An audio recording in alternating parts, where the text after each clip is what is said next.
When you see problems in your community, problems with young people, or problems with people who can't seem to make ends meet, well, it's easy just to walk in a different direction and hope everything works out for them. Well, it's not easy for everyone, especially Mark Thompson of Salisbury. From an early age, he was taught to live life with a purpose that is defined by God.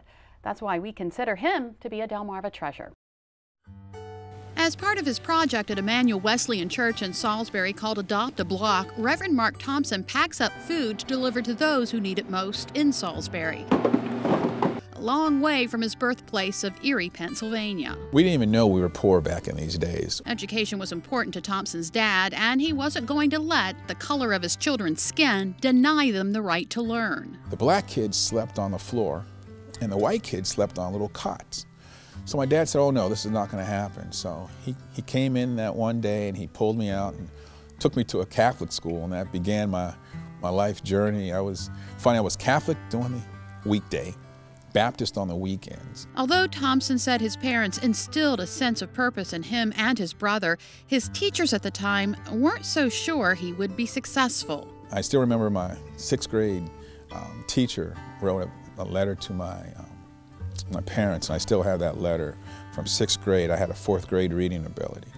And I remember she said, I lack self-confidence, no motivation, probably not going to be anything.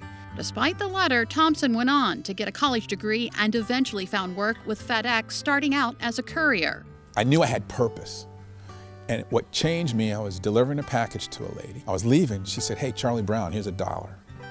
And I said, you know, I've worked hard, I've gone to school, I can do more than this. That's when Thompson set his sights on a management position. I went for training, and the next year I was a manager in Pittsburgh, went to Cleveland, Washington, D.C., and then Salisbury, Maryland, where my life really changed. Along the way, Thompson married and started a family. Even still, he wanted more, and he found it in the ministry. And I did. I became a minister here at First Baptist Church in Salisbury, and ministered there. But my passion is outreach ministry, reaching the unreachable, reaching the unlovable. I always say it's always easy to love people who look like you, smell like you, talk like you, but when you can reach people who have no connection to you, you know it must be God. And with a giant leap of faith, Thompson left FedEx, cutting his salary in half to work for the Salvation Army. Yeah, that's what they should do. I still remember sitting there the first day in my office, and nobody was there. I said, what am I going to do? And I said, God, you brought me here for a reason. It didn't take long for Mark to find that reason. And I walked around the building and looked out in the park, and there was this young man on the swings. So I walked up and just said, you should be in school. It was only about 9:30 in the morning. And we started talking. And then I contacted the school to say, I have this young man here. And from that day, we said, you know, there's a lot of children who are either leaving school, dropping out, getting suspended from school, that need someplace to go. So anyone that looks like you guys? That's when Thompson launched the New Day program at the Salvation Army. It was so successful, local philanthropist Dick Hazel donated millions of dollars to create the Salvation Army Youth Center. But then, as Mark puts it, there was a hiccup and he was fired. One day they came in and said, you're fired. And I couldn't believe it. I mean, I've worked at FedEx for 24 years and spotless record, but here now, for some reason, unknown reason, no longer needed or wanted at the Salvation Army. An outcry from the community got Thompson his job back, but his job was eventually eliminated as a budgetary measure. Not wanting to quit on his dream to work with children, Mark went back to school and got a master's in education. My goal was to be a principal. I wanted to be a principal of a school. Thompson didn't become a principal, but he still got to help change lives through coordinating the county's mentoring program. That's also when he started working with the Adopt a Block program at Emmanuel Wesleyan. Then, Mark got the news that would shake him to the core.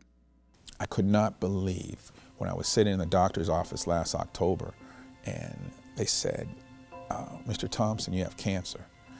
And I didn't hear anything else. And I looked at the doctor, and he was saying something to me, but I couldn't believe this was happening to me. There was only one thing he could do. I said, Lord, you brought me here. You're going to take care of me. Went home, we prayed at home, and God sent us to a beautiful doctor up in Johns Hopkins. We had the surgery in January. Today, Mark says he's not cancer-free, but he's living, and living with even greater resolve. Do what you can while you can. We don't have time for bickering, but do what you can. And whether it's helping a young person break through the clutches of crime or helping a neighbor put a meal on the table, I think it's safe to say Mark Thompson will be there to help them make it happen. Pretty incredible man, and if Mark looks familiar, you may recognize him from a couple of weeks ago. That's when our Sean Stryker interviewed him for the Peace and Praise event at the Civic Center in Salisbury. He also served on the Wicomico Board of Education for 5 years. He resigned from that position so that he could work in the schools with the children. What an amazing story. Thank you for that. He is a Delmarva treasure.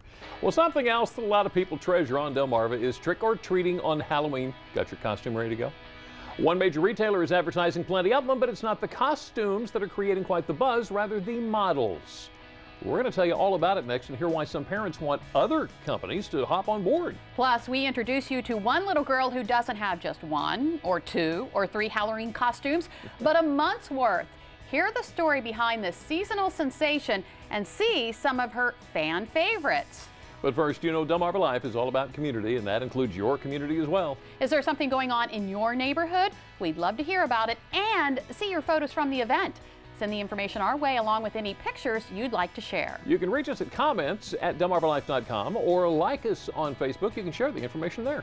Delmarva Life will be right back.